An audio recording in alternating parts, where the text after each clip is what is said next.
Lorsque nous parlons de rééducation après une blessure du ligament croisé antérieur, l'un des aspects clés pour retrouver la fonctionnalité du genou est de rétablir correctement la synergie musculaire entre le vaste médial et le droit fémoral. Dans ce guide, tu vas apprendre comment identifier les altérations neuromusculaires après la blessure, quels tests utiliser avec l'électromyographie et comment personnaliser le traitement en fonction des données que tu obtiendras. Au fait, si tu veux commencer à utiliser l'électromyographie avec tes patients atteints d'une lésion du LCA et améliorer tes résultats dès aujourd'hui, tu peux nous contacter en cliquant sur le lien dans la description. Quelle est la synergie attendue dans un genou sain? Lors des mouvements d'extension du genou, comme un squat, une fente ou une extension isométrique, le schéma neuromusculaire le plus efficace devrait être que le vaste médial s'active davantage que le droit fémoral. Une activation plus importante du vaste médial est essentielle, car ce muscle aide à maintenir la rotule alignée pendant le mouvement.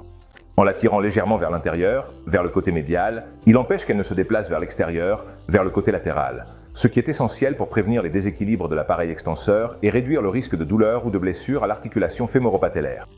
Cependant, le droit fémoral, en tant que muscle biarticulaire, a tendance à être plus dominant chez de nombreux patients s'il n'y a pas une bonne synergie. Alors, comment évaluer la synergie entre le vaste médial et le droit fémoral avec l'électromyographie? Pour détecter ces altérations de manière objective et personnaliser le traitement, nous te proposons ce protocole clinique étape par étape. Première étape. Mesure l'activation des deux muscles. Utilise l'électromyographie pour enregistrer, en microvolts, l'activation du vaste médial et du droit fémoral lors de tâches fonctionnelles. Deuxième étape. Compare le côté sain avec le côté affecté. Recherche des différences absolues d'activation entre les muscles. Cherche une altération de la synergie attendue, c'est-à-dire, par exemple, que le droit fémoral s'active plus que le vaste médial. Repère les déficits cachés lors de tâches qui simulent la vie quotidienne ou sportive. Et maintenant, je vais te recommander des tests pour que tu puisses évaluer cette synergie. La première est une extension du genou isométrique.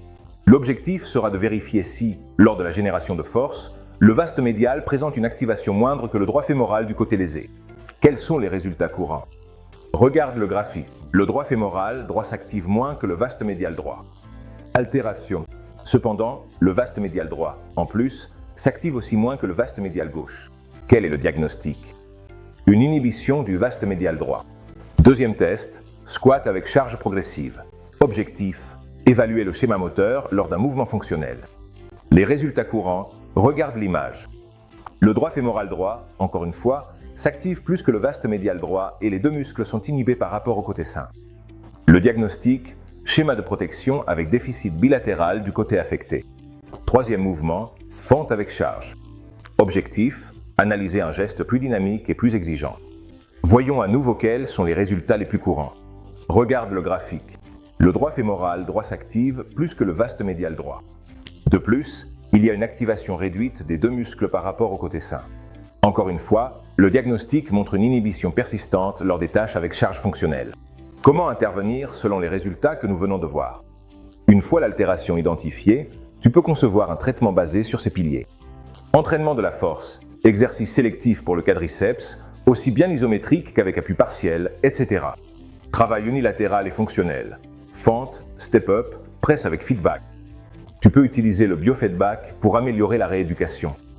Visualiser en temps réel l'activation du vaste médial afin de corriger les compensations ou une dominance du droit fémoral. Tu peux aussi éduquer le patient grâce au feedback pour qu'il ressente le vaste travaillé à chaque répétition. Tu peux également utiliser la neuromodulation percutanée ou l'électrostimulation. Utilise des techniques complémentaires pour éveiller les muscles inhibés, comme le vaste médial ou le droit fémoral. Cela va t'aider à améliorer la réponse corticale et la connexion muscle-cerveau.